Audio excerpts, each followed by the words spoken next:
In the year 2061, when Japan had collapsed due to economic policies and an aging population, Japan had become a fat piece of meat for capitalist countries. They scrambled and tore each other apart to seize control of Japan. Humanoid weapons called ami were brought into the war. Japan's situation became worse than ever. This is Shiba. He and his group of friends had found the remains of an ami.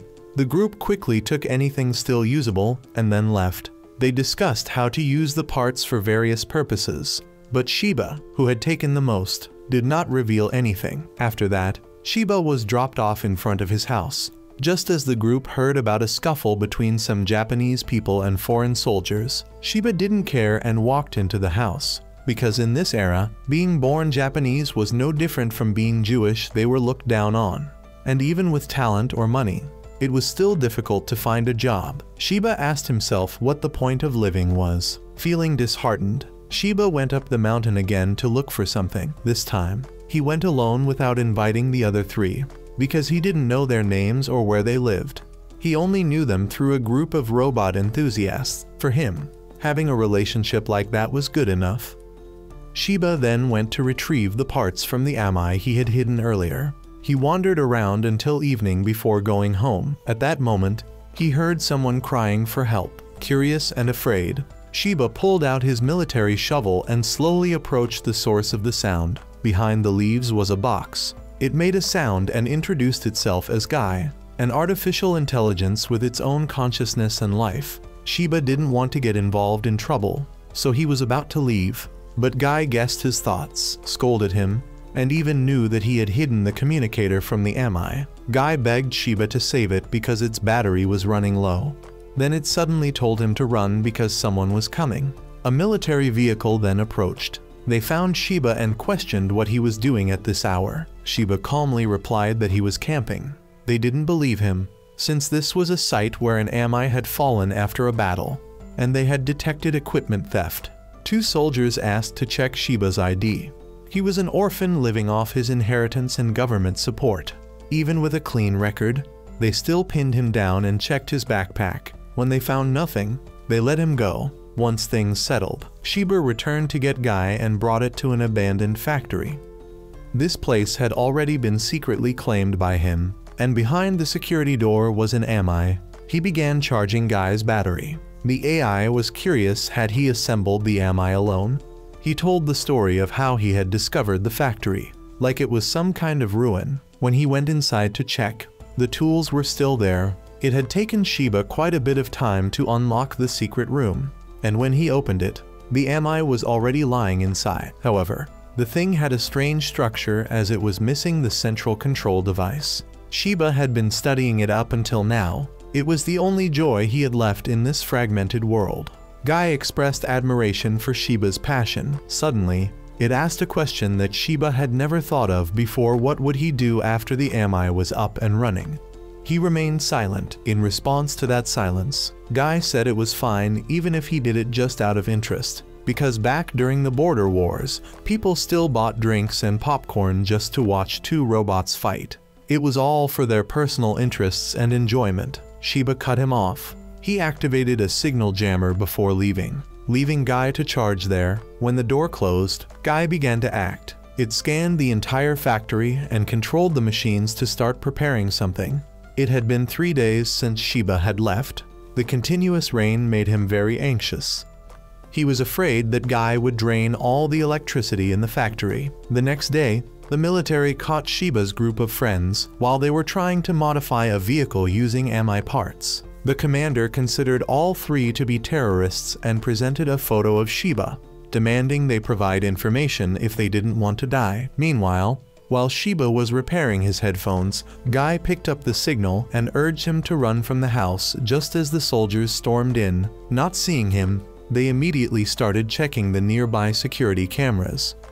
Shiba ran to the factory and saw that the ami had been completed by Guy. But he wasn't allowed to be surprised for long because the soldiers had arrived. Through the cameras, they saw 2 Oceanian mechas and Shiba's 3 friends had been taken hostage. The commander demanded Shiba come out, suspecting him of being part of a terrorist organization. The 3 tried to explain that they were just city boys who liked modifying vehicles. but he wouldn't listen and pointed his gun at them, forcing Shiba to come out. Shiba was about to do what he said, but Guy spoke up. Did he want to be captured and spend the rest of his life in prison, or would he resist and find a path through hardship?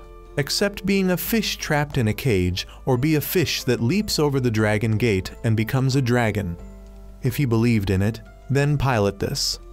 Without hesitation, he chose to pilot the Ami with Guy. When the commander didn't see any movement, he began firing. Shiba entered the Ami and inserted Guy like a key. After a few seconds of analysis, the Ami was identified as Kenbu. The retinal scan process began, and Shiba could now see everything outside. Guy appeared in a cuter form. After a bit of getting used to the cockpit, Shiba transformed the Ami into humanoid mode. Following Guy's instructions, Kenbu charged outside. Surprising everyone, Shiba flew in and punched one Ami, then grabbed it and threw it into the other one. However, the enemy still fired back, forcing him to retreat and take cover. They continued to unleash bullets, putting him in a tough spot. One enemy unit jumped from behind, forming a pincer attack on Kenbu. At this point, Guy told Shiba to use the finishing move. With blazing eyes, it demanded Shiba shout the name of the move as coolly as possible. As both enemy Amis charged in, Shiba shouted "Iron Cannon Blast" and used his weapon to pierce one unit. He quickly grabbed the one attacking from behind and smashed its arm into the other. This was the first time Shiba truly felt alive. Immediately after, a soldier took Shiba's 3 friends as hostages and demanded he surrender. Seeing this, Guy told Shiba that it had it covered. It then changed its tone and said that those 3 were just tools for Shiba, that he had used them to gather the parts to repair Kenbu, and now that it was complete, they were no longer useful. Guy even insulted the commander to his face, saying he had lost track of the real terrorists and instead arrested and punished innocent civilians. How shameful. After saying that, the 2 of them left. Following that bold provocation, the 2 now had to live in hiding like this. That night, Shiba stopped to inspect Kenbu. He checked his phone and saw he was now wanted for terrorism. But being too hungry, he didn't care. Shiba asked what they needed to do next. Guy said they had to cross the Seto Inland Sea and head to Okayama. That area was outside the control of the Oceanian military, so they would attract less attention. But even if they were still pursued, they would just live in exile. That sounded reasonable, so Shiba took a nap to regain strength. The next morning, Shiba had to camouflage Kenbu because earlier Guy had informed him that it needed to rest after processing a massive amount of information in one day. It needed sleep to avoid overloading. Once the camouflage was done, Shiba went to find something to eat because he hadn't eaten anything since yesterday. He approached a garden full of vegetables and thought to himself that since he was already being hunted like a criminal, committing a little more crime wouldn't matter. So he went to the garden and picked a tomato. Just as he was about to take a bite, the owner of the garden showed up, holding a sickle, scaring Shiba into bowing deeply and apologizing. The owner looked at him silently, then said if Shiba helped him, he'd give him food. After that, under the kind farmer's guidance, Shiba harvested many kinds of vegetables. By noon, he got to eat cool tomatoes that had been soaked in a stream. After eating, the farmer asked him to help plant seeds. They worked until the afternoon, but Shiba didn't feel tired. In fact, he felt happy with these new experiences. It made sense, since he had always lived in the city, so experiences like these were very precious. The farmer, having seen it all, invited Shiba to his home. His wife came out to greet him, and the farmer asked her to prepare a meal for their guest. She happily agreed and told Shiba to take a bath first. After bathing, he was treated to a grand meal by the couple. Shiba didn't hold back and began eating. When he took the first bite, his tears fell unconsciously because it was completely different from the taste of fast food he always ate. It made Shiba feel genuinely happy. After finishing the meal, Shiba drank tea to rinse his mouth. At that moment, the TV broadcasted a wanted notice for Shiba, and in his speechless confusion, the old man said that he once had a son. But unfortunately, he died while participating in the border war.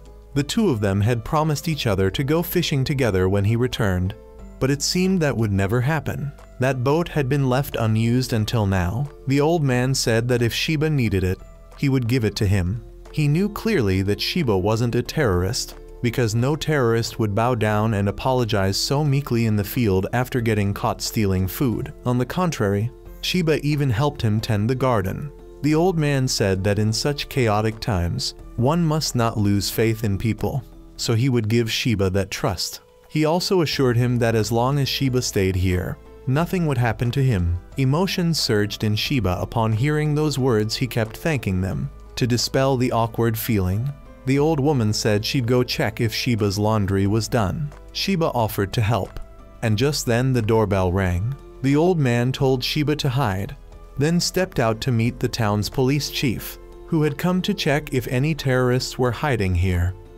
The old man, with a determined gaze, firmly stated that there was no one here. Still, the officer spotted Shiba's shoes, but because of the old man's credibility, the officer turned a blind eye. That night, Guy contacted Shiba. It had heard everything and also knew the officer had ignored the matter. However, both it and Shiba knew that the old couple would be in danger if he stayed any longer. So the next morning, he left with a farewell letter. First, he expressed his deep gratitude for being taken in, thanked them for the meal and their warm words, and also asked for permission to borrow the boat. Once everything settled down, he promised he would return. In addition, Shiba made the house look messy as if the couple had been attacked by him to prevent suspicion. Then Shiba connected the boat to Guy, and the two began their journey. Even so, Shiba still felt uneasy as more and more crimes were piled onto him, things he hadn't even done. Guy confidently said it was fine. No matter how many crimes were blamed on him, as long as the truth came out, it would be resolved. Hearing that, Shiba felt relieved and departed. Guy informed him that in just a few minutes, they would reach the other shore. But ahead was the border war zone, a brutal battlefield. Before they could prepare, Guy announced they were surrounded by Asian military forces who had set up an interception formation. Guy scanned the entire battlefield and confirmed there were at least 12 enemy matches. It was too late to flee, so the only option was to charge forward. Guy said that Shiba had already taken down Oceania if he defeated Asia too. He'd be a hero, though it wasn't what Shiba wanted. The chance to fight fired him up. As the Asian forces opened fire, Kenbu leaped into the air, landing on a broken bridge nearby as calculated by Guy. The two pressed forward. Kenbu charged and took down one ami, and Shiba used it as a shield, pushing both into the water. The thrill surged through Shiba, and he charged forward again, taking out two more amis. The enemy commander was astonished by Kenbu's agile movements. Guy identified 4 enemies firing from a distance. Kenbu dashed over, kicked 2 away, and grabbed a rifle to shoot at another charging ami. But the weapon required identity verification and couldn't be used. No problem, Shiba slammed the rifle's handle into the ami's head. However, more reinforcements arrived, and they were surrounded on 4 sides. Guy calculated an escape route.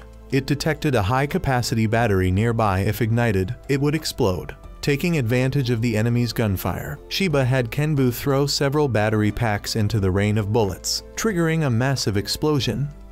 Using the fire as cover, the two of them made a break for it. However, the Asian forces continued firing, hitting Kenbu's leg and immobilizing it. They quickly surrounded and restrained Shiba, then unleashed a hail of bullets on the cockpit to destroy it and kill him.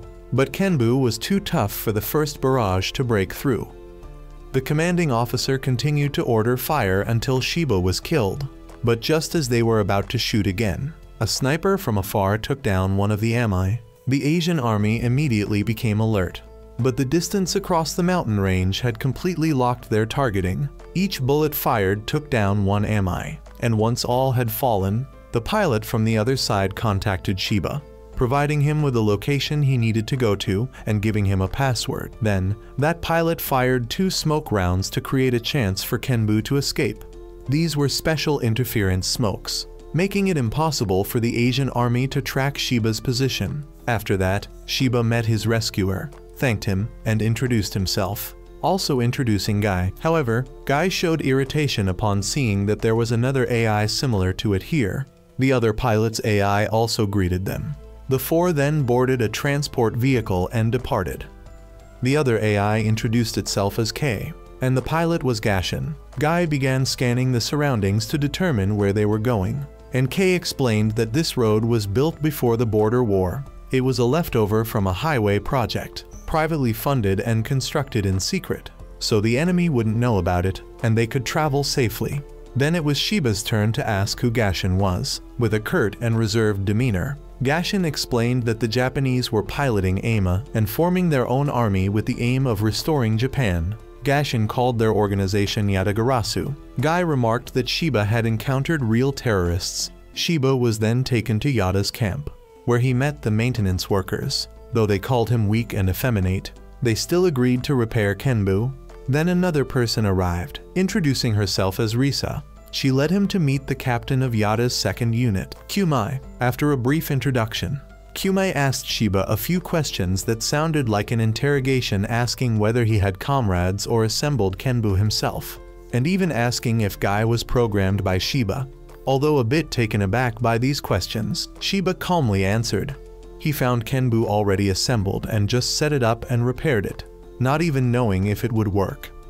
As for Guy, he found it in the forest, and it happened to activate when he inserted it. After some discussion, Kumai declared that Kenbu was Yada's property. It had a pair of sibling units designed based on the concept from an anime named Johan, currently operated by Gashin. Kamui added that the reason Shiba couldn't activate it the first time he saw it was due to a missing part, which was supposed to be delivered to Kenbu, but the pilot and AI transporting it were attacked, resulting in Kenbu remaining dormant until Shiba came along. After all that, Guy angrily asked if Yada was planning to take Kenbu back. However, Kamui said that would be too unfair to Shiba, so the second unit captain offered him a better deal: join them. They weren't terrorists like the news claimed. They were a revolutionary army, not extreme in their actions, thus not terrorists. Moreover, since Shiba could repair and fight with Kenbu, they saw him as a good fit. Shiba hesitated, knowing that joining them would mean he'd have to kill people. Gashin got angry, saying Kenbu wasn't a toy, it was a weapon of war. He then showed Shiba a video of many Japanese civilians being massacred, and pointed out that Shiba held in his hands the power to save them, yet still hesitated like a coward. Seeing Shiba's unconvincing face made Gashin storm out in anger. Kamui asked Shiba to forgive him, explaining that Gashin's father had once had the determination to restore Japan, but he died before fulfilling that goal. Gashin's rough attitude came from his desire to realize his father's will as soon as possible. Returning to Shiba's decision, Kamui said it was fine. Even if he refused, they could help him regain his citizenship, return to a normal life, live under a different name and identity, in exchange for returning Kenbu. After hearing all the terms, Shiba went silent, then said he would think it over. He went outside and sat alone. At that moment, Risa came to talk with him. Shiba asked why she had joined the Revolutionary Army. She told him that she once had a family, but they all died in a traffic accident, and the vehicle responsible was a military transport from the Asian army. Thanks to diplomatic immunity, they were declared innocent and even reversed the blame onto her family for causing damage to the military, demanding compensation. Thinking back on it still fills her with resentment, and she's certain that there are plenty of people in Japan who feel the same way. That's why she joined the movement to revive Japan, and so did everyone here. But Shiba had no such reason to join. His parents died of illness, unrelated to the military. At first, he thought assembling Kenbu was just a hobby, but when fighting alongside Kenbu and Guy, the feeling of metal clashing made his body surge with excitement. However, when he faced death up close, he was overwhelmed with fear and withdrew into himself when recalling that moment. Then, a gentle touch of reassurance came from Risa. She honestly admitted that she had been sent to persuade him to join Yada. But she reflected that if her own little brother were in the same position, she wouldn't be able to encourage him. Either she would have told him to run far away and live a peaceful life. She wanted Shiba to value himself more. How can a person be happy if there's no one by their side? Remembering everything he had been through and the elderly couple, he finally made his decision. That night, Kumai reported that headquarters had informed them the Asian military had increased security after they rescued Kenbu, so they would temporarily halt the plan to cut off enemy supply lines and return to headquarters. As for Shiba, Risa wasn't sure if he would join, while Gashi remained annoyed at his weakness. The next day, Gashi woke him up for training. He showed Shiba the list of drills they had to complete that day and didn't give him a chance to refuse. He just started the session, forcing Shiba to follow along. Meanwhile, Guy was being shown the accessories that would be equipped on Kenbu by Risa. That afternoon, Shiba was exhausted from training, and Gashi told him that this was only the beginning before leaving. At night, Shiba lay in bed listening to Guy rambling endlessly about how majestic Kenbu was, but he was too tired and fell asleep.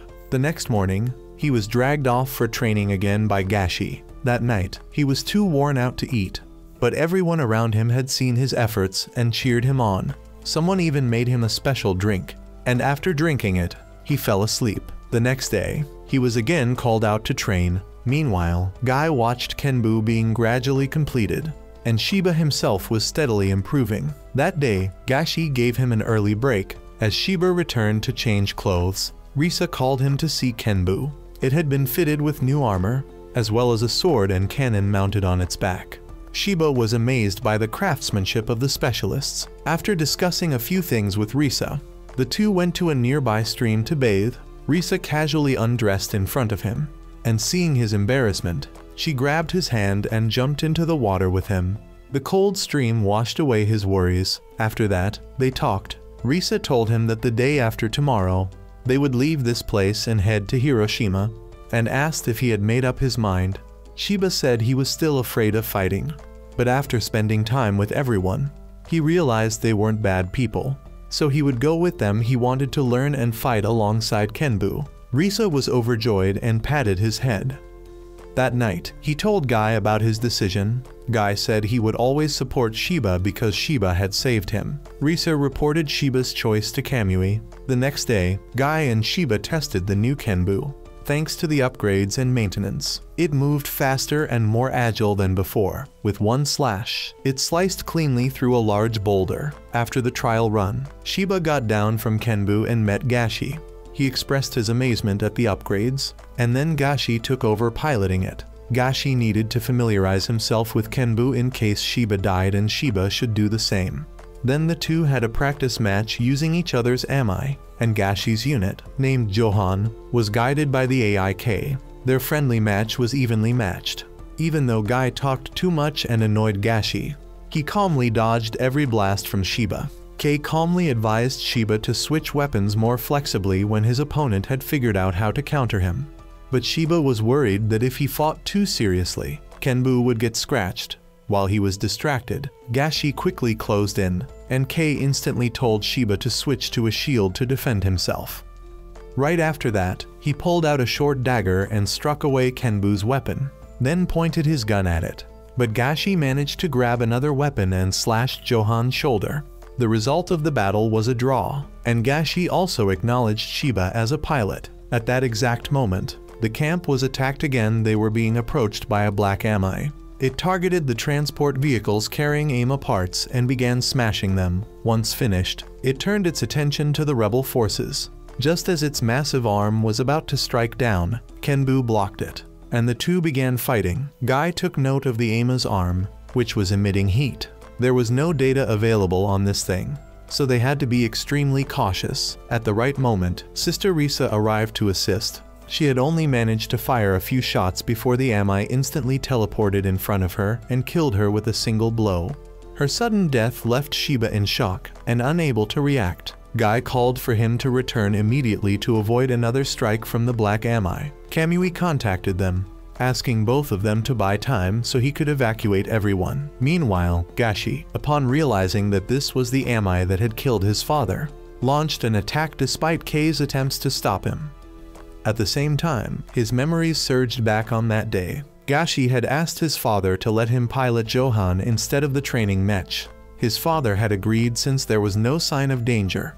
But shortly after he left, an emergency alert came in saying that a black ami had attacked his father's team. When Gashi ran to find him, he saw that the ami had already killed his father. Gashi, filled with rage, swore to avenge his father. Kei told him to calm down because his vitals were unstable and that he wouldn't be able to control Johan properly. The black ami swung its weapon at Gashi, and Kenbu quickly rushed in to save him. However, Gashin was still in an unstable emotional state and told Shiba to get lost. At this moment, Kamui contacted him and urged him to cooperate to defeat the Ami if both of them lost. Everyone here would die.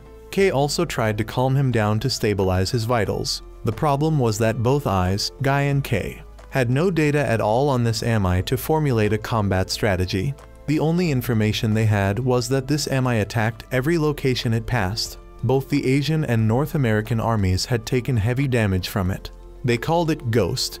Ghost launched the first attack with a powerful lightning-fast strike that pushed Kenbu back, followed by a combo of continuous blows against Shiba. Gashi provided cover fire. Ghost jumped backward and used a weapon from the rebel army to attack. This shocked Shiba, as it was able to use the weapon without identity verification. Kei explained that this was what made Ghost so dangerous. In the battle against Gashi's father, Ghost had lost one of its arms, then took the arm from another Ami and made it its own. Ghost kept moving despite being targeted by Johan's aim. Kenbu rushed in to stop it. Gashi got angry and told Shiba to get out of his firing line. Guy retorted that if that's the case, then he better stop missing his shots. Although they argued, they still coordinated well, attacking while retreating and frustrating Ghost. At that moment, Mizuki from the maintenance team called in to deliver weapons. Gashi locked onto the target and fired a flash round at Ghost, then ran with Shiba to the designated location. Ghost detected them and immediately gave chase. When both retrieved their weapons, Ghost also arrived, all three readied for combat. Ghost launched the first attack, but Kenbu's heated blade blocked it. Johan provided cover fire. Ghost blocked the shots and accelerated toward Johan. Kenbu ran in to help, but was met with Ghost throwing Johan at him. However, Guy had anticipated this and leapt high into the air. Kenbu switched to a firearm and fired downward. As Ghost blocked with its arm, Shiba had already reached it, severing one arm and pinning it down with a stab to the leg. The rest was up to Johan. Gashin switched to armor-piercing rounds and kept firing at Ghost's head. However, even without a head, it was still able to move. It jumped behind Kenbu and pushed him into Johan, pinning them both to the ground. Then Ghost activated its internal reactor to self-destruct with both of them. The temperature kept rising, and Ghost turned from black to red. Neither Shiba nor Gashi could escape, and they both resigned themselves to their fate. Just then, Kamui brought in artillery support to attack Ghost. He ordered them to aim at its joints. Once they were loosened, Kenbu and Johan broke free and ran for cover. Both waited for Ghost to explode, but it just kept heating up with no sign of an actual detonation. That afternoon, Kamui called the two of them. He informed them that since they had suffered heavy losses in both personnel and weapons, he would return to headquarters first to report the situation. The task of cleaning up the battlefield would be entrusted to Gashi and Shiba. They needed to finish before the Asian army arrived. When there was no longer any heat signal, Gashi and Shira went up to search the area. While scanning for heat signatures, Shiba found the necklace that Risa used to wear. He went down to pick it up and burst into tears for her. That night, just as Gashi had predicted, the Asian army arrived, especially that red-haired man. He had the ability to simulate an entire battle just by looking at its traces. He was surprised by Shira's progress in combat and became even more eager to meet him after sensing that he had defeated Ghost. Shira was still devastated over Risa's death, and Gashi could understand because he had been through it before. The red-haired man from the Asian military had gathered information about all three MI units and recreated them. Kenbu was the original unit, Johan was a sniper type, and Ghost still had no data available. The redhead could devise countermeasures for all three. He knew that Ghost had removed its limiters to reach such incredible strength. Perhaps the AI inside had evolved on its own. The redhead then called his comrade, Ray, to prepare an MI unit for him. The next day, while walking with Gashi, Shiba thought things through and decided to leave the rebellion because he was afraid of dying. This time, Gashi didn't object and said he would inform Kamui. Since Shiba was no longer participating, he was no longer allowed to pilot Kenbu. Gashi told him to hide it somewhere and report its location. Before they parted ways, Shira told Gashi to take care. Gashi replied that he would decide his own fate. But Shira shouted that he was terrified of dying and even more terrified of seeing people he knew die. Gashi told him to stop rambling, saying that cowards had no right to talk about death. Later, Shira hid Kenbu near a stream and left with Guy. When they exited the forest, thanks to Guy, who had overwritten the data on Shiba's ID card and wanted notice, he was not recognized by civilians. Guy asked what he planned to do next. Shiba said he planned to visit Risa's house and return her necklace. Though he didn't know if anyone was still there, he just assumed she had relatives. Guy had already looked into the accident involving Risa's family, so he was able to find her address. Shiba thanked him, and they joked together before heading off. Elsewhere, two men dressed like the red-haired soldier were having a discussion. They had been turning Japanese civilians into criminals and then pretending to punish them, using the excuse to gain merit and glory. They saw the Japanese people as no better than savages. Meanwhile, Shiba had arrived at the address Guy had given him, but the house had been completely leveled. He thought Risa might still have relatives and decided to ask around. However, everyone who saw him avoided him like he was a curse. While he was confused, a little girl approached and asked if he was Risa's friend. Then, a man with a dangerous expression came up and asked who he was. Shiba introduced himself and showed Risa's necklace. Seeing it, the man took him away. In the car, he told Shiba that Risa's house had been destroyed by the Asian army. Her family was all gone, and there were rumors she had joined the rebellion. That was an order issued by the new governor general. Others had faced similar fates, even their relatives were targeted. It was no different from oppression. The man then took him to a night diner, where Shiba met a group of young people who, according to the man, were Risa's childhood friends. He had called them here to hear news about her. They laughed and reminisced about their memories with Risa. Not knowing the truth, in the end, Shiba had to tell them. Everyone was shocked. Some couldn't hold back their tears after all. She was a good person who always helped others, just like her nature. They asked Shiba what he would do next, since he didn't know where her relatives were. He planned to place the necklace at her family's grave. When he asked for its location, everyone went silent. The shop owner finally spoke up. She knew where it was, since it was on a mountain and would take a long time to reach. She offered to let him stay the night. Shiba declined, but everyone wanted him to stay. They even decided they would all go together to visit Risa's family grave. They later held a hot pot party and invited Shiba. Although he was still hesitant, the old man persuaded him to stay. After the meal, Mr. Nose and his daughter left. While they were talking and crossing the street at a green light, suddenly, the car of the governor stopped right in front of them.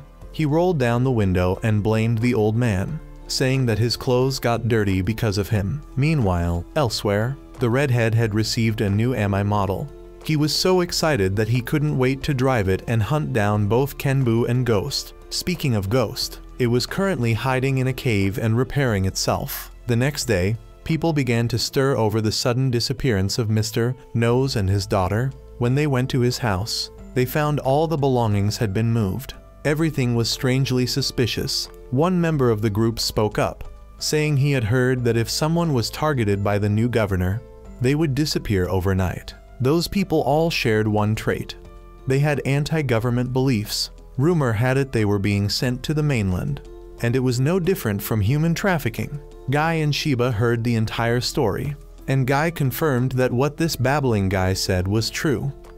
Guy explained that he had checked all the surrounding surveillance cameras from the previous night to the present, and since no military vehicles had left the city, it meant Mr. Nose hadn't been sold yet. However, Shiba didn't have enough credibility for others to believe him, so Guy picked a random guy from the group and exposed his darkest secret, making everyone start to believe and agree to go confront the governor to demand the return of Mr. Nose and his daughter. On Gashi's side, he reported Shiba's choice. Kamui sympathized with him and also mentioned that upon returning to headquarters, he would have a new teammate, a pilot equipped with a frame design based on Kenbu. Back to the governor, he was discussing profit splits with his accomplices. They planned to sell Mr. Nose into forced labor and his daughter to some perverts. At that moment, a report came in that Japanese citizens were gathering at the gate. Meanwhile, Shiba chose to stay at the restaurant. News then arrived that the protesters had all been arrested. They were charged with anti-government crimes and taken away. Guy also found that the dispatched vehicles were military trucks sent to clean out the homes of those about to be sold. Guy told Shiba to leave immediately because they were about to arrive. After ending the call, the restaurant owner gave Shiba the location of Risa's family grave and asked him to deliver their regards. As for matters there, they would take care of them themselves. Shiba was then thrown out just before the military arrived. After that, the entire group of Mr. Nose was captured. They were marched down the street, and it was announced that they would all be executed for opposing the government. Shiba watched everything on his phone and felt deep sorrow for them. One person was even shot by the governor without reason. Shiba burst into tears, realizing how cowardly and weak he had been, always running away and leaving behind those who helped him. Guy spoke up. If you hate yourself that much, why not change and become a better version? He would always be there to support him. With that, Shiba regained his resolve. From within the spring, Kenbu's eyes suddenly lit up. That afternoon, just as the people were about to be executed, and guns were aimed at them, a tremor halted everything. Kenbu leapt out and used a shield to protect everyone. The governor ordered an attack, but those forces were too weak to be called Amai. Shiba grabbed one and hurled it into another, neutralizing them both. Then he raised Kenbu's fist right in front of the governor, terrifying him.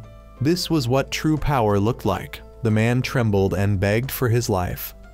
Then, Guy broadcasted the governor's illegal human trafficking operation to the entire world. The redhead laughed out loud, exclaiming, "Bravo!" Over and over, Shiba warned the governor that if he ever touched another Japanese person again, he would visit his home every night. With that, he left, and Mr. Nose and his daughter were also freed by the people. Early the next morning, Shiba arrived where Gashi was waiting.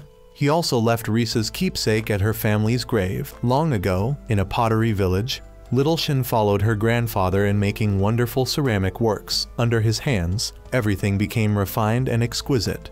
But one day, the Asian military came to seize their land and workshop. They did not allow her family to refuse. Her grandfather could only watch as the workshop he had built his whole life was destroyed. From that day on, he never made pottery again. Seeing him like that, Little Shin promised him that one day she would restore the family's factory. Back to the present, both Johan and Kenbu were in a damaged state with several critical parts broken.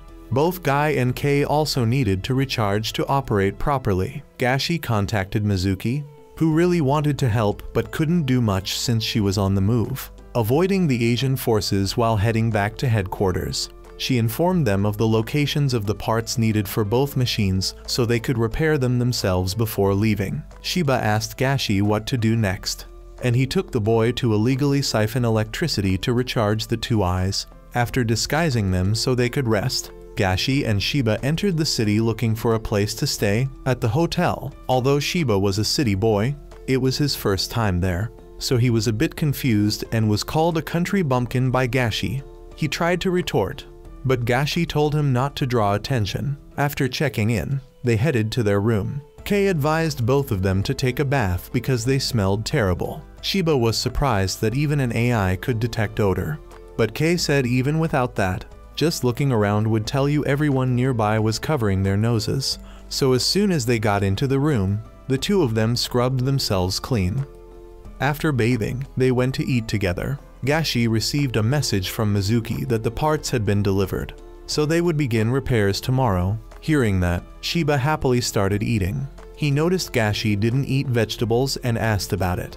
Kei explained that Gashi was a very picky eater, so Shiba teased him, only to be glared at. Shiba apologized, saying he didn't know Gashi didn't like that kind of joke. He had never had friends before, so he didn't know how to communicate well. Kei and Guy told him not to worry, saying Gashi was just trying to act tough to hide how fragile he really was. The three of them then started arguing. Meanwhile, the European military, after hearing Shiba's provocative speech and receiving a significant blow to both the economy and reputation of Asia, began military preparations to confront him. The commander hoped that the flower of war would bloom here in blood and gunpowder. The next day, Gashi and Shiba set out to collect the parts. On the bus, Gashi told Shiba to look down at the Japanese city, now under domination, with its people suffering oppression and poverty. He said that one day he would reclaim this place. Then the two arrived at a bar where members of the resistance worked.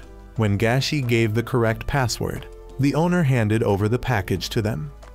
The owner, having heard Shiba's speech, also placed his hopes on him. Not long after they left, while the two were talking about responsibility, an explosion suddenly occurred in the distance at the port. The European army boldly launched an attack on the Asian zone. The Asians retaliated, but not significantly. Gashi and Shiba blended in with the evacuating crowd to observe the situation. Meanwhile, the Oceanic army fired indiscriminately, not caring about civilians. The two boys arrived at the evacuation center. Gashi saw that the situation was dire for the Asian side, and they might stop evacuating civilians and focus on defense instead. Shiba couldn't accept that and wanted to do something. Guy responded to his desire by deciding to hack into civilian devices to guide the evacuation. Kei and Guy then hacked all the city's display screens and began directing people to safe routes. However, it still wouldn't be fast enough because the Oceanic army was advancing too quickly. Shiba wanted to use Kenbu for support,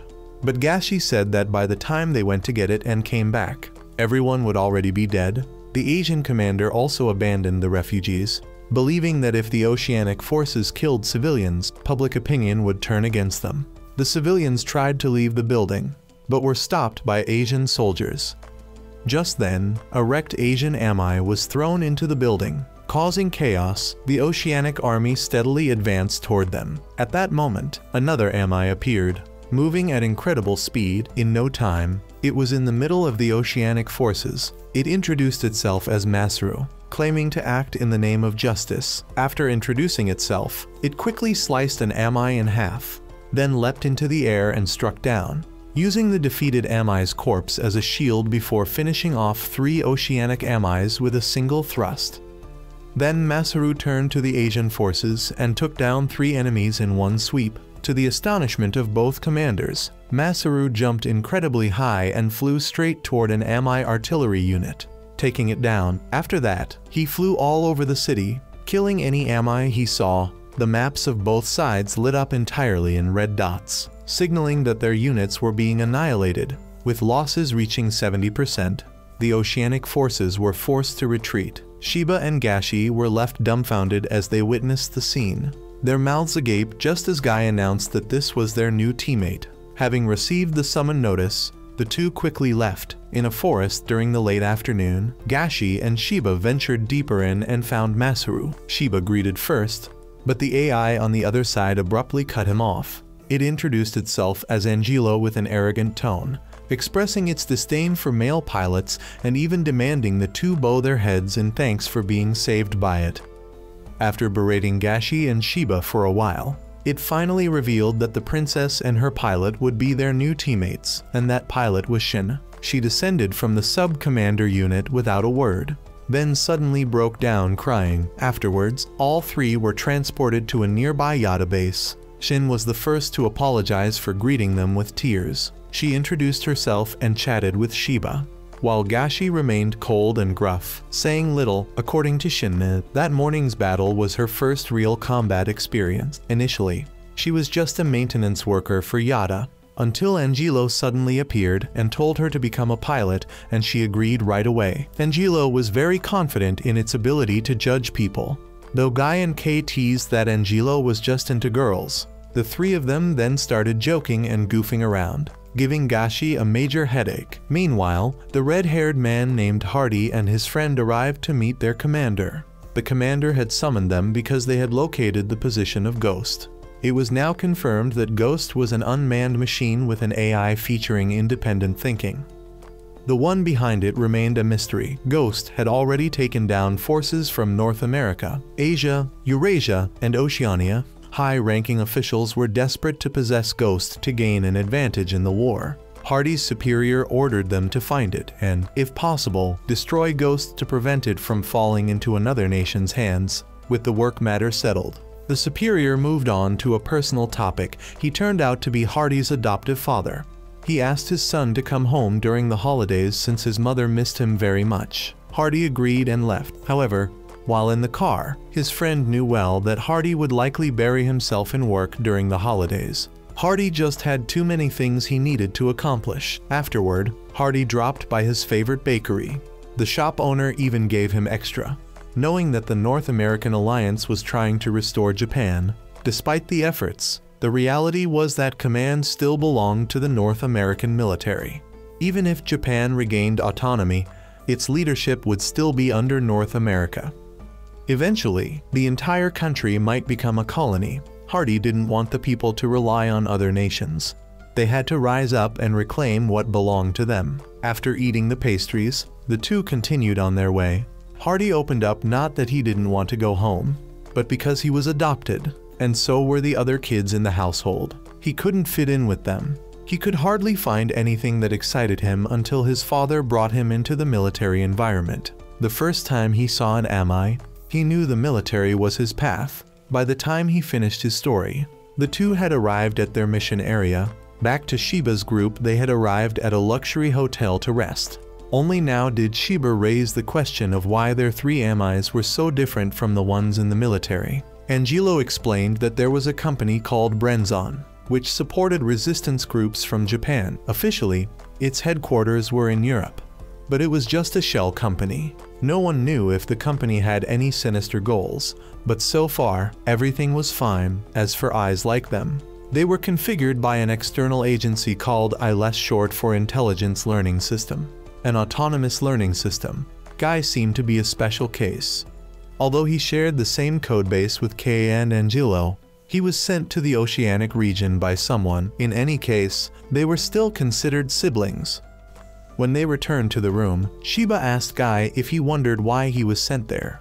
But Guy didn't care because he liked the current situation. Back to Hardy's location, he met two people, Roger and Sophie, who would assist him in eliminating Ghost. However, Sophie voiced her opposition to this mission because she believed that piloting AMI manually was less safe than using unmanned AMI units. Hardy explained to his subordinates that if they used unmanned units, they would need an entire platoon.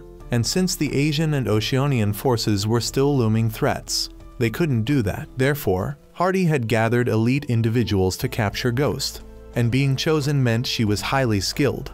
Now, they just had to follow his orders and Ghost would be no different from a regular AMI. If they didn't obey, then he wasn't sure. The next day, Shiba's group continued their journey to headquarters. Meanwhile, in the sky, Hardy's team was also beginning their operation. Ghost sensed all four of them from the cave and immediately leaped to the surface. Hardy landed right where it appeared. Ghost made the first move, rushing to attack. Hardy ordered the team to split up and strike from multiple directions. This tactic proved effective as Ghost was struggling. It had never fought against a team made entirely of manned machines.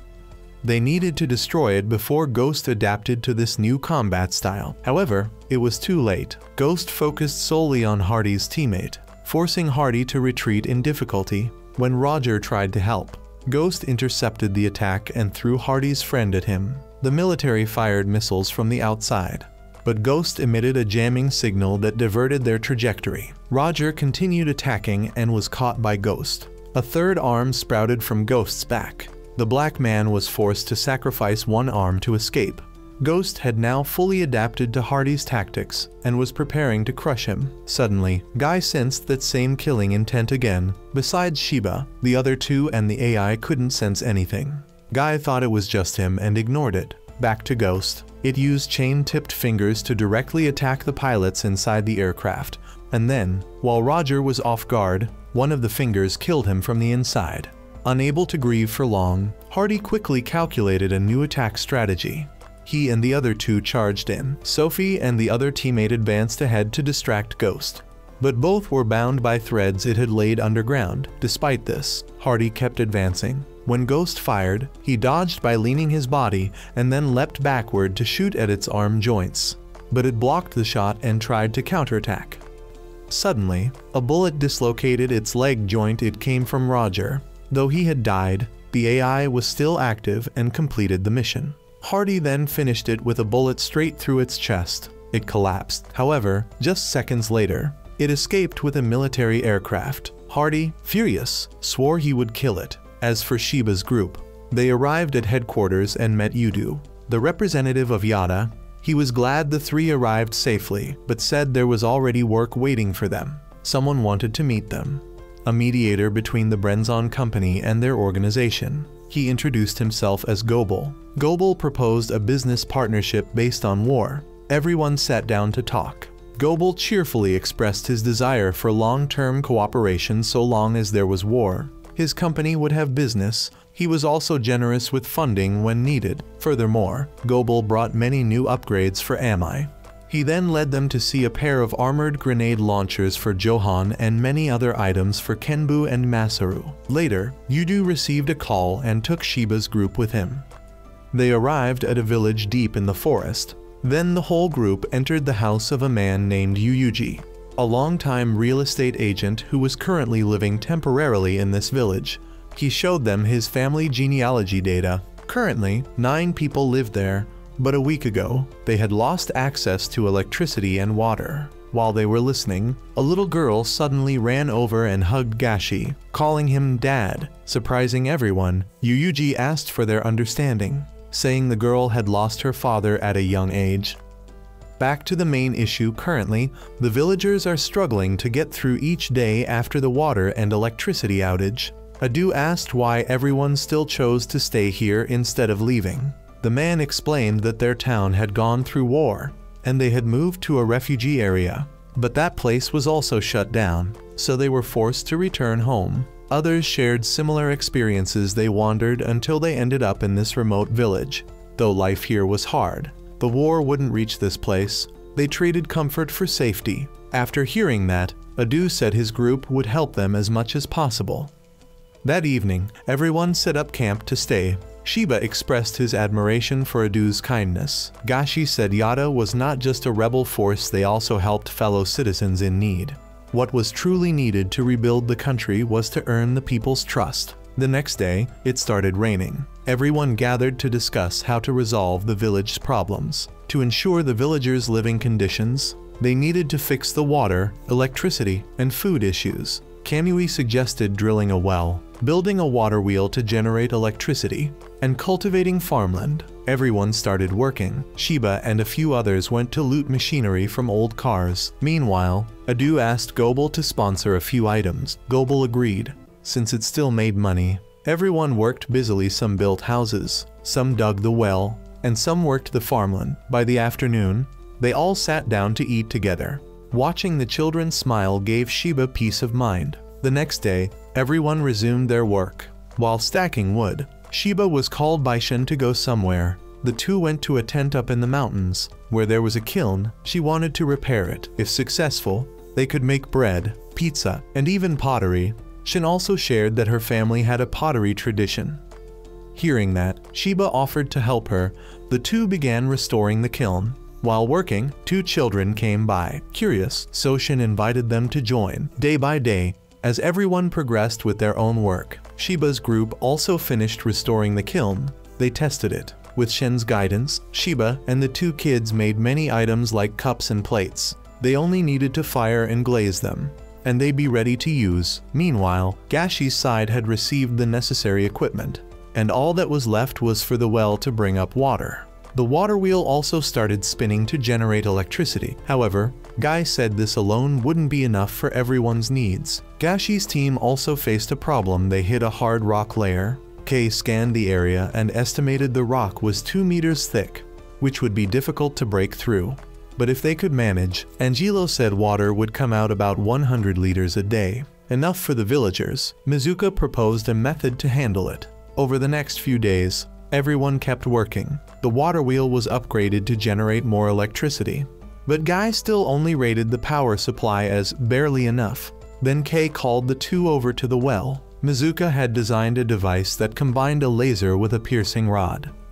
First, they would use the laser to melt through the rock, then shoot the rod to break it. Since the idea was Guy's, she forced Shiba to do it, saying if he didn't, she'd be mad. With no other choice, he stepped up. Under guidance from the 3 eyes, Shiba aimed the lasers into position. Now all that was left was to pull the lever. But Guy said he had to shout the skill name first. Humoring her, Shiba yelled, "Ultra Drill Breaker," and pulled the lever. Soon after, water from the underground spring started gushing out. They used the water pressure to accelerate the water wheel's spin, producing a stable supply of electricity. The lights came on. Things were gradually improving. The villagers bowed their heads in gratitude. After the trip, Shiba, Gashi, and Shin were sent on another mission to buy supplies for the Yada members. They had to do it secretly. Looking at the long list, Shiba had no idea when they'd finished. Just then, an acquaintance recognized Gashi. It was Yuyu. The whole group sat down to talk at the park. Shiba didn't expect Gashi to have a brother. This was also the first time he had seen him smile like that. Kei told the two of them more about Yuyu. Yuyu used to work at the Yada headquarters together with Kei's parents, but after both of them died fighting against the Asian army, Gashi's father adopted Yuyu, and Gashi cherished him like a real older brother. When Yuyu suddenly left the organization, it deeply saddened Gashi for a long time. After some heartfelt conversation, it was time for Yuyu to leave. The two exchanged contact information, and then Yuyu left first. When Gashi returned to the headquarters, he took out a photo of himself with his father and Yuyu. Some old memories resurfaced. There was a time when the two of them accidentally got lost in the mountains. Gashi was very scared, but Yuyu reassured him. Even though they weren't blood-related, Yuyu always protected Gashi. Those were memories Gashi could never forget. The next day, Shiba's team tested new equipment. While checking that everything was in order, Gashi received a message from Yuyu. He was overjoyed, that is, until Yuyu invited both Shiba and Shin as well. Yuyu brought all three of them to the Japanese city he had established. Everyone living there was Japanese. There wasn't a single person from the Asian Cooperative's territory. Although not officially recognized, the city had 3,482 residents, equivalent to a small town. All decisions were made by the Japanese themselves. But it didn't stop there. The district leader of this autonomous area was none other than Yuyu. Everyone adored him. The only thing he wanted was to see the carefree smiles of the children. He wanted to protect all of them. That was also why he left Yada, because his path and that of the organization differed. Managing this autonomous zone was extremely difficult, as he had to negotiate with the Asian army every day instead of fighting like Yada. He hoped that the city would expand even more in the future. Then, it was time. So Yuyu left the three of them to freely explore. They hadn't walked far before locals started giving them many gifts because they were Yuyu's acquaintances. Shiba and Shin went up a hill to enjoy the view of the city while Gashi went to meet his brother after the meeting. Yuyu didn't beat around the bush and got straight to the point. He wanted his little brother to leave Yada and join him in this city. He explained that due to the population cap, the number of residents couldn't increase. However, he could request the Asian army to make an exception for Gashi. He didn't want his brother to wield a gun anymore. He wanted him to live a peaceful life here. Gashi couldn't give an immediate answer and asked for time to think. He then returned to headquarters. While he was still thinking it over, Gobel approached him and revealed a harsh truth, because losing Gashi would negatively affect the company's profits. He claimed that Yuyu was a spy for the Asian army. Whether Gashi believed it or not was up to him. But Gobel emphasized that information is a commodity. Truth doesn't need to be adjusted. Besides, with a bit of reasoning, it was obvious. How could the Asian army allow Yuyu to establish such a large autonomous zone unless he was working for them? According to Gobel, in exchange for creating that city, Yuyu served them seizing land, leaking information, identifying rebel elements, bribery, and sometimes even blackmail. The older brother Gashi adored was protecting the Japanese by selling them out. If Gashi continued to stay in touch with Yuyu, it would only be a matter of time before Yada's information leaked completely. Losing one pilot was already a big loss for the company, let alone three. Gobel advised Gashi to think carefully to avoid unnecessary serious consequences. If he still didn't believe it, he could investigate. After hearing that, Gashi left. In a dark room, Gashi told Kei not to mention any of this to anyone. He remembered when he lost his father. He just sat there in silence, deep in thought, and it was Yuyu who came to comfort him. He couldn't believe his brother would do something like that, so the next day, Gashi secretly returned to the city to investigate. After only a few rounds, he noticed many things were off. Supplies, whether medical or daily necessities, were severely lacking. Locals constantly complained. As he went further, Gashi saw a vehicle belonging to the Asian army heading toward Yuu's office. As expected, they were using the delivery of essential goods as leverage to pressure Yu into providing information. Even though it clearly wasn't part of their agreement, he still had no choice but to comply. Gashi witnessed it all through the surveillance camera. After the Asian forces withdrew, Yu thought for a moment and then called Gashi. The two of them met outside the autonomous zone and headed to headquarters. There, Yu met Kamui and Adu. He revealed everything, how he had cooperated with the Asian forces to establish the autonomous zone, and how they were trying to extract information from him to plan the annihilation of Yada. He suspected that Asia might use the autonomous zone as a base, so he advised them to withdraw their troops from the area. After revealing everything, Yui returned before the Asians could grow suspicious. He declined Adu's invitation to stay, but unexpectedly, Yuu's car wouldn't start. The maintenance crew checked and said it would take a full day to fix, so they suggested Yu spend the night there. With that, he no longer held back. In the dead of night, when everyone was fast asleep, Yu secretly copied Yada's data, but as he attempted to escape, Gashi intercepted him. The two brothers began to argue. Yu wanted to protect his people, unwilling to see them die, while Gashi couldn't afford to sacrifice his own organization. The argument escalated until Yu turned to leave. Gashi pointed a gun at his brother, but couldn't bring himself to pull the trigger. In the following days, the three pilots drifted across the sea to meet Taohoku, a rebel organization similar to theirs. The three pilots took a different route from Adu and Kumai. The day before, they had discussed their movement plans with Gobel. He told them they might meet the Taohoku group, who were also working to revive Japan, but were currently being hunted down by the Asian European forces. Soon after, they spotted their destination, the island where the Taohoku group was hiding. At that moment, the island was under attack by the Asian European army.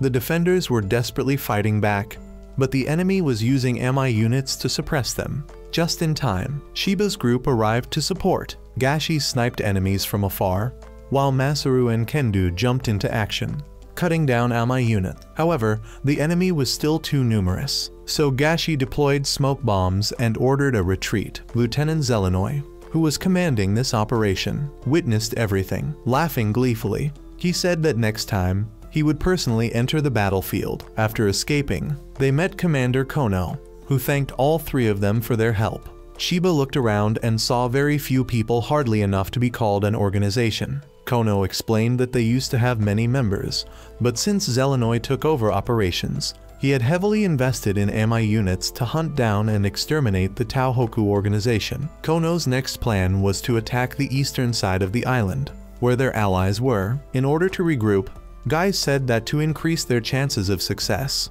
they needed to scout the surrounding area to understand the terrain. The three of them then split up for reconnaissance, each with an escort. When Shiba reached higher ground, he noticed strange beams of light. His escort explained they were enemy signal devices, deployed in large numbers. They didn't detect humans, only MI, and if a signal was turned off, it would trigger an enemy alert. Shiba observed them and thought he could make use of that. Meanwhile, Zelenoy was relaxing in a bath, enjoying himself before the battle. His secretary objected, questioning why he needed to personally appear when they already had victory in hand.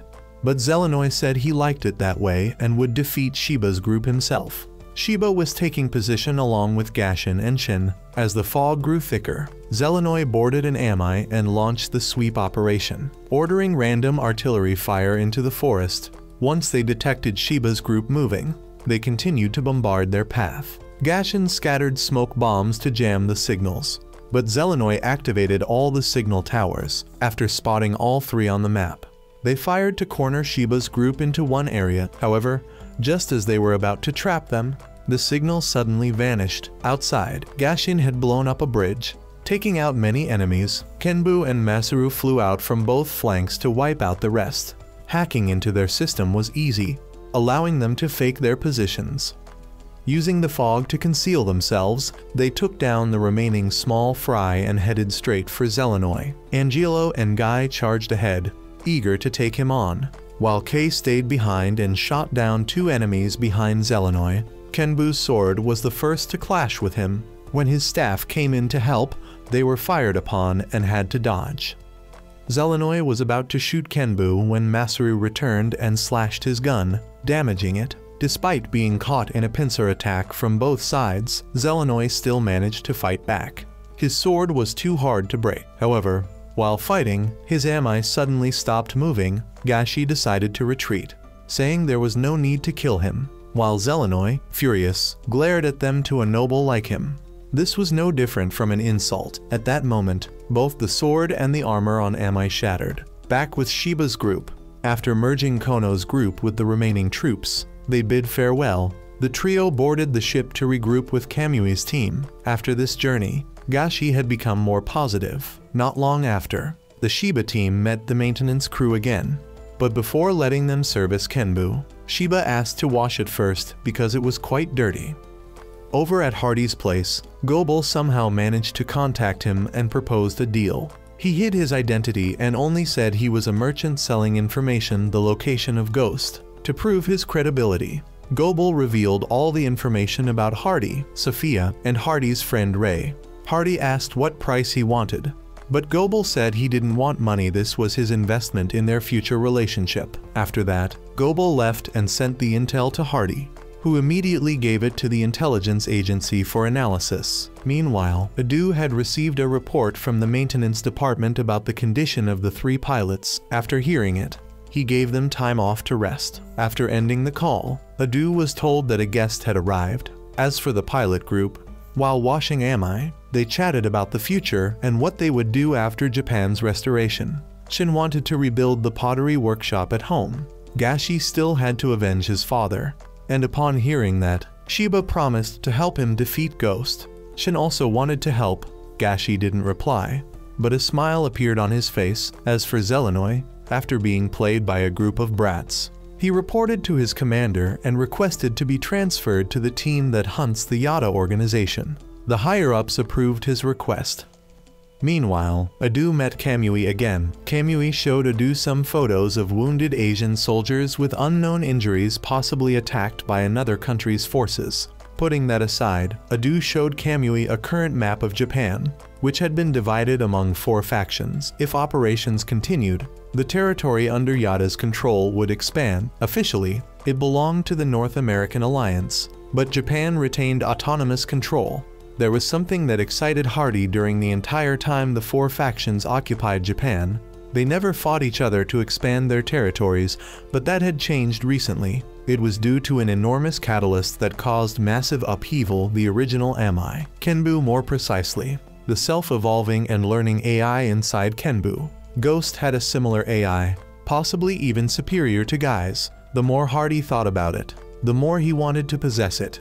He decided to cooperate with Gobel since it was mutually beneficial. A moment later, intel from the intelligence agency came in. 90% credible Ghost was still within the Asian cooperative zone. Since it had adapted to their old strategies, Hardy needed a new approach to fight it. He asked Sophie from intelligence if they had tracked Shiba's group, but she said they had lost their trail long ago, and based on speculation, there were many possible directions they could have gone. After thinking for a while, Hardy invited Ray and Sophia out to get some fresh air. Meanwhile, after Shiba and Mizuru had finished maintaining Kenbu, Shiba, Shin, and Gashi disguised themselves to go shopping. Upon arriving at the market, the group split up to shop. Shiba was a bit overwhelmed by the crowds and accidentally bumped into Hardy. Shiba apologized and quickly walked away, but Hardy recognized his voice from earlier and had Ray follow and compare it. After finishing their shopping in the afternoon, Mizuru showed up and invited the group to relax in the hot springs. At the bathhouse, they separated into male and female sections. Unexpectedly, Shiba ran into Hardy again. Without beating around the bush, Hardy revealed he was with the North American forces and explained his mission to capture Ghost, which he had failed. He then disclosed Ghost's current location, which struck a nerve with Gashi. Without letting them ask questions, Hardy left with Ray. On the women's side, Sophie also informed them of the same thing. That night, Ghost attacked the Asian army base again, causing heavy damage. The next day, Shiba's team informed Adu of Ghost's location and about Hardy. Gashi, filled with the desire to avenge his father, wanted to go immediately, and Shiba was also willing to help, needing to avenge Risa. However, Adu asked both of them to be patient until the information was verified. From that moment on, Gashi threw himself into training. After 2 days, the information was confirmed Ghost was in Okinoshima, where it had captured the Asian army's strongholds. The army had retreated to the mainland to establish defenses in case Ghost launched a land assault. Currently, Ghost was asleep for repairs, and Kei revealed that there were still Japanese civilians on Okinoshima, abandoned by the Asian army. Now, defeating Ghost was directly tied to protecting the Japanese people and homeland. Adu then assigned the mission of saving the civilians and defeating Ghost to the 3 of them. The plan involved 2 teams. Team A would evacuate the civilians, while Team B, consisting of 3 pilots, would carry out a surprise attack on the place where Ghost was believed to be sleeping. After finalizing the plan, everyone split up to carry out their duties. In the following days, Team A worked to mobilize the island's civilians for evacuation, while Team B trained intensively for combat. Before long, the day of the operation arrived. That night, many boats sailed to Okinoshima. Team A landed and began evacuating civilians onto the boats, while Team B advanced toward Ghost's location. Meanwhile, Hardy sat back to reap the benefits. Ghost had already awakened and began hunting down remnants of the Asian army, destroying 2 Amai and targeting the commander who had once fought Shiba. Just then, the trio arrived and launched an attack. Drawing it away, as expected, Ghost targeted Shin, knowing she was not yet used to its fighting style, and kept closing in on her. Kenbu rushed in to help, and Gashi ordered them to switch to strategy B. The 3 of them lured Ghost to an open area. Masaru flew overhead to support. Kenbu fought Ghost, but it had evolved to have 4 attacking arms, catching Shiba off guard and putting him at a disadvantage. Johan provided covering fire, drawing its attention toward both of them. Then, Masaru fired an electric net to trap it. Johan attempted a finishing shot, but Ghost countered with wires from its feet, broke the net, grabbed Johan's head, and tried to crush it. Kenbu knocked its arm away, and Masaru fired another net to restrain it. The 3 of them retreated to reassess. Ghost's power had evolved at an insane pace, its rapid development shocking them. Talking about evolution gave Shiba an idea. Ghost caught up from behind, and Shiba told Gashi to execute strategy A. Kenbu lured it up the mountain. Guy located the ammunition storage and pulled it inside. As Masaru was already waiting at the front, Shin fired 2 layers of netting to pin it down inside the storage, and Guy sealed the door. From afar, Gashi took aim. The bullet hit the ammo cache, triggering a chain explosion that blew up the entire area. But before they could celebrate, Ghost stood motionless in the middle of the flames. Still, they didn't give up and charged again. However, Kenbu was punched away, and Masaru was tossed aside like a toy. Gashi called the 2 to fight together as they had trained. Hardy continued observing from afar. Whoever won, he would benefit. If Shiba won, the Ghost problem was solved. If Ghost won, he could collect Guy for research. Meanwhile, Team A successfully evacuated the civilians and even captured remnants of the Asian army. Back to the battle, the trio coordinated well, but even though it took damage, Ghost remained overwhelmingly strong. It flew in and destroyed Johan's rifle to stop his sniping. Guy suspected this was no longer just an autonomous AI, but piloted by someone. Despite their 3-on-1 fight, their winning odds were dropping fast. Just then, Kono called and ordered them to retreat, saying they had already accomplished half the mission. But Shiba refused, knowing Ghost would never let them go. He promised to return alive and asked his uncle not to worry. Hearing that, Kono agreed to send additional supplies. The trio resumed their assault. Ghost punched Kenbu away and slammed Masaru into the ground, then broke Masaru's arm and took Johan's leg. Shin barely managed to pull Gashi away, and the 2 successfully went into hiding. Kenbu was observing Ghost from a distance. They used a thermal camera and discovered that the energy source it used was located in its tail. This explained why it could take on all 3 of them without expending energy while they did. And that was its weakness. If it continued to maintain a high temperature without releasing internal heat, it would eventually overheat. The 3 then regrouped and shared energy with each other. Johan and Masaru transferred all of their energy to Kenbu so Shiba could take down Ghost. After that, Kenbu continued to fight Ghost. While the lieutenant and Johan got into attack positions, Shiba continued luring Ghost into the Asian military's AMI warehouse for an attack. It charged into the warehouse and then controlled the AMIs to fire at Shiba. But Kenbu had already jumped out and detonated the warehouse. Of course, Ghost still stood tall. At this point, there was a notification that the two had reached their position. However, Kenbu was gradually losing ground. At this point, Guy had no choice but to break the limiter. This was the only way to defeat Ghost. Without hesitation, he agreed. Sure enough, after breaking the limiter, Kenbu became faster and in an instant sliced off one of Ghost's arms. The two were now evenly matched. Kenbu lured Ghost into a burning area.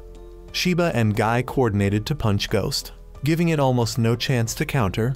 When he destroyed another one of its arms, that was when the lieutenant jumped down and decapitated Ghost, and Johan destroyed its energy tail from a distance. Ghost collapsed, and Kenbu flew in to deliver the finishing blow, but the sword broke, and Kenbu's entire system overloaded. At the same time, Ghost had also overheated and was emitting heat. In just a few minutes, it would explode from excessive heat. However, Ghost dashed into the ocean to cool down. Preventing the explosion, Kenbu stood in its way, determined to die with it if necessary, unwilling to let something like what happened to Risa occur again. And to avenge Gashi's father, Shiba decided to sacrifice himself. He would die to protect everyone he loved. In those final moments, Shiba and Guy had one last conversation. No matter what, the two of them would go together to the ends of the earth. After saying that, Guy lost connection. Shiba thanked him for showing him that the world still held many beautiful things. Then both of them exploded along with Ghost. Team A had successfully evacuated the civilians. The atmosphere turned gloomy upon receiving a report that a pilot had lost signal. Adu was notified. When they went to check, there was nothing left, but they couldn't grieve for long, as there were still missions to complete. Shin and Gashi said goodbye to Shiba and moved on. Meanwhile, Hardy recovered a few fragments of Ghost. Even more shocking was that its AI remained intact. Part 1 of the anime ends here. Farewell.